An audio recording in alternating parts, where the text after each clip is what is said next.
రేపు గుంటూరు జిల్లాలో యువ గర్జన ద్వారా తెలుగుదేశానికి పూర్వ వైభవం తీసుకువచ్చేందుకు పార్టీ నేతలు సర్వశక్తులు ఒడ్డుతున్నారు. ప్రభుత్వ అవినీతి అంశం టీడీపీకి అధికారాన్ని కట్టబెడుతుందని ధీమాగా ఉన్న ఆ పార్టీ నాయకత్వం అవినీతిపై సమర శంఖం పూరించేందుకు సమాయత్తమైంది. నందమూరి కిషోరాలతో కలిసి అధినేత చంద్రబాబు పూరించనున్న ఎన్నికల శంఖారావానికి సుమారు 17 లక్షల మంది తరలి వస్తారని పార్టీ నేతలు భావిస్తున్నారు.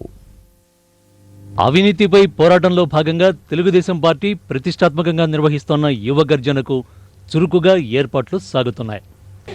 విశ్వవ్యాప్త నటరత్న అభిమానుల సమర్పణలో సరిలేరు నీకెవరు పేరిట పార్టీ వ్యవస్థాపక అధ్యక్షుడు నందమూరి తారక రామారావుపై రూపొందించిన సీడీని చంద్రబాబు ఆవిష్కరించారు.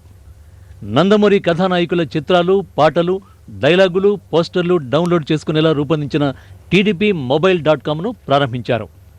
దాదాపు గంట నిడివి కలిగిన సరిలేరు నీకెవరు సీడీని చంద్రబాబు ఆశాంతం తిలకించారు.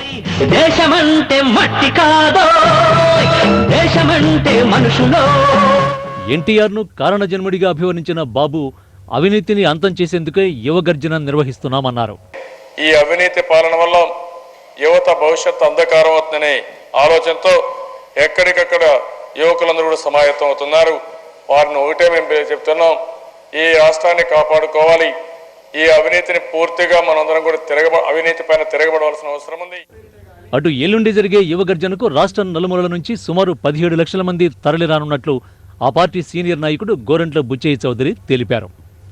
గుంటూరులో సదస్సు ఏర్పాట్లను ఆయన పర్యవేక్షించారు. రాష్ట్రం నలుమూలల నుంచి 30,000 ద్విచక్ర వాహనాలు, 25,000 4 వీలర్లు, 12,000 బస్సులు, లారీలు, 22 రైళ్ల ద్వారా లక్షల మంది హాజరవుతారని అన్నారు. ఎక్కడి జరగని విధంగా యువశక్తి తరలి వస్తా ఉంది. ఈ యువ గర్జన కాంగ్రెస్ అవినీతి పరిపాలన పట్ల ప్రళయ గర్జనగా మారబోతా ఉంది. 16 లక్షల పైచలకు యువత కదిలి వస్తా ఉంది. వివిధ జిల్లాల నుంచి వేలాది వాహనాలు వస్తా ఉన్నాయి. 30,000 పైచలకు ద్విచక్ర వాహనాల్లో ర్యాలీలుగా యువత కదిలి వస్తా ఉంది.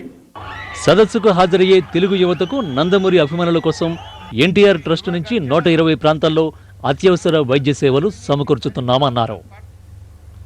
Bureau report, MOTV news.